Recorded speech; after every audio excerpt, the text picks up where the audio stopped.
We all are born with a certain package. We are who we are. Where we were born, who we were born as, how we were raised. We're kind of stuck inside that person. And the purpose of civilization and growth is to be able to reach out and empathize a little bit with other people. And for me, the movies are like a machine that generates empathy. It lets you understand a little bit more about different hopes, aspirations, dreams, and fears. It helps us to identify with the people who are sharing this journey with us. Those are the words of the late Roger Ebert. To many people, Ebert was probably the most well-known film critic of his time. But if you were a fan of video games in the early 2010s, you might also know him more infamously as the man who once wrote, "Video games can never be art," and thus found himself in the middle of an accidental firestorm around the debate of games and their artistic merit. And look, I'm not here to relitigate this argument. Even in death, Ebert is still allowed to have his opinion.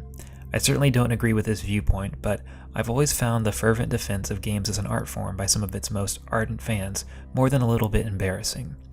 Because I'm very much of the mind that this is the kind of debate that, once you start having it, you've already lost.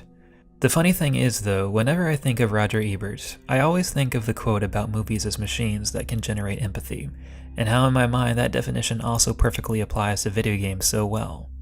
After all, if movies at least partially derive their power from their ability to let us see the world through someone else's eyes, it only makes sense that games, a medium that lets you actually experience that person's world, to virtually walk in their shoes, would have just as much, if not more potential to be an agent for empathy. Games' capacity to create empathy in the player is one of their most powerful assets, but it's also a strength of the medium that I rarely see used to its fullest potential. But in another somewhat ironic twist of fate, there is one game that always comes to mind when I think about games and empathy. It's one of the best examples you could point to counter Ebert's own beliefs about games as art. And yet, for some reason, it's also a game that is about as divisive as Ebert's original post from 2010.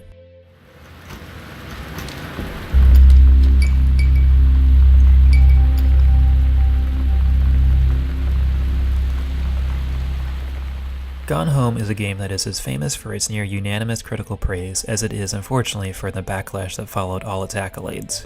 Even though it was released in 2013, an entire year before what became known as Gamergate started, the negative reaction to Gone Home serves as an important reminder that the ideas and behaviors that fueled Gamergate have been with us long before 2014, and still persist to this day.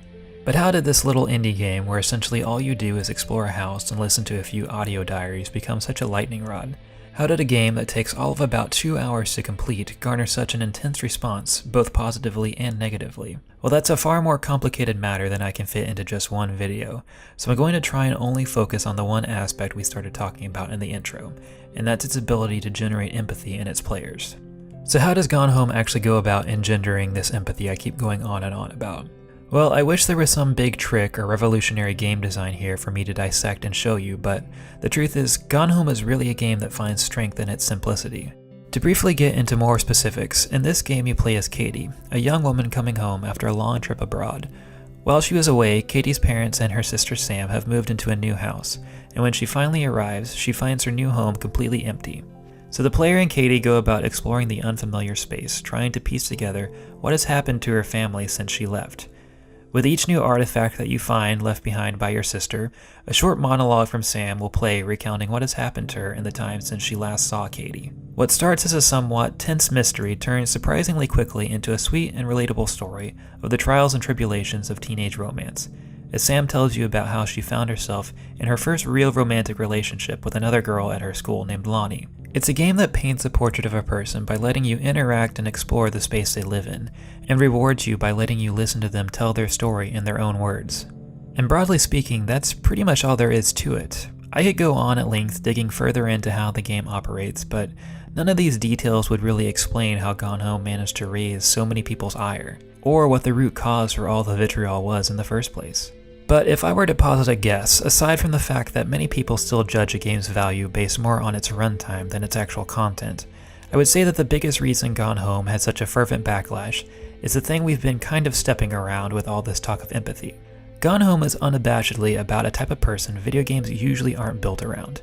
In other words, not a straight male protagonist. which coincidentally is also what makes this such a great candidate to be a story told in a video game. Because if games can excel at letting you see the world through someone else's perspective, then it stands to reason that that game needs to be about someone you don't already relate to.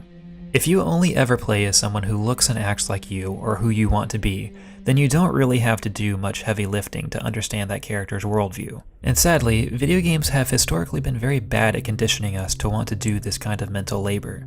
If you've spent your entire life mostly playing games, and watching movies and TV shows for that matter, that are primarily focused on men doing heroic manly things, then it shouldn't be surprising you might have a hard time relating to a gay teenage girl growing up in the Pacific Northwest during the mid-1990s.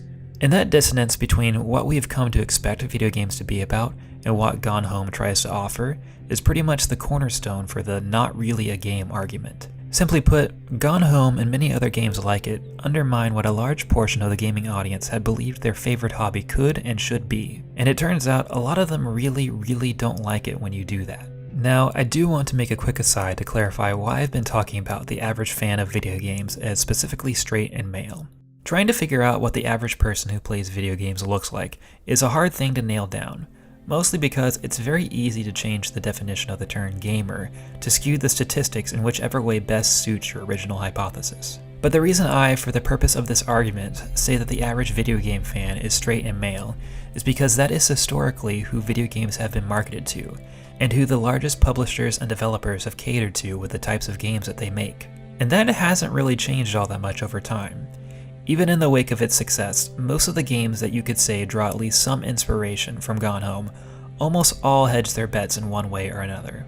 Take games like Oxenfree or Life is Strange. Both of these games are very much about young adults and the struggles that come along with that part of growing up. But they're also games about having time travel powers and getting stuck in spooky ghost dimensions. Or what about a game like Firewatch, which is centered around how adult relationships can morph and distort over time and the struggle of dealing with a loved one with a debilitating illness. But it also spends the last 2/3 of the game spiraling into a psychological thriller instead of just reckoning with those real human issues. And even Tacoma, the Fulbright company's follow-up to Gone Home, is probably the only game I've ever played that has a lot to say about labor practices and workers' rights. And yet, even this game has to have a sci-fi element.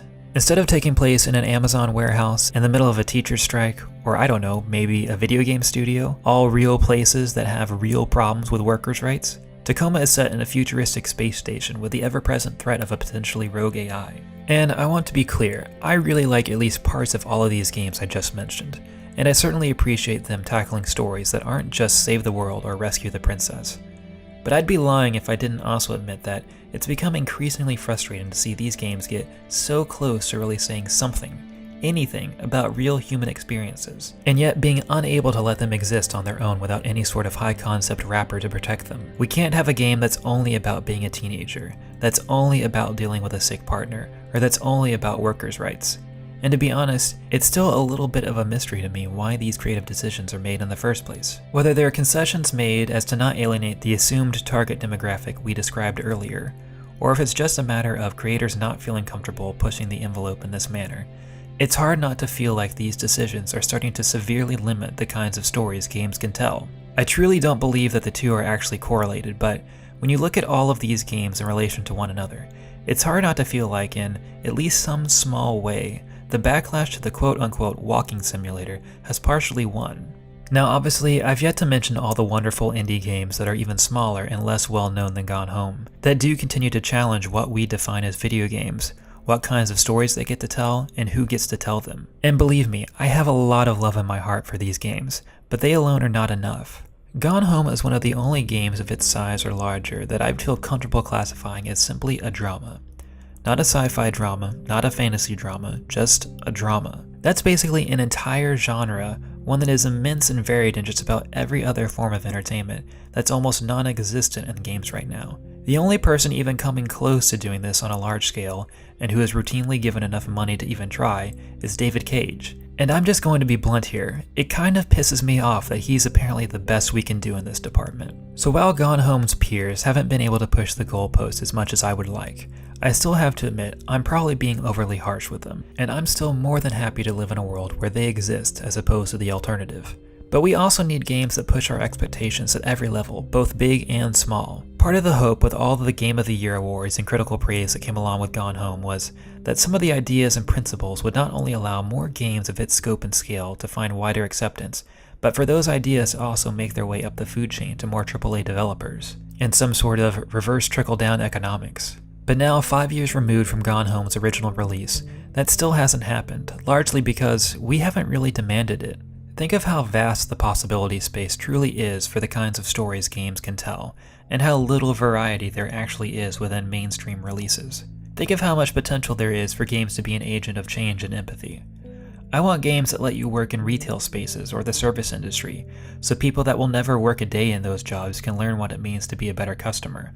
I want games about seeing what it's like to live as a refugee or an immigrant looking for a better life in a new country, so the plight of these people isn't just something we see in 30-second chunks on the evening news.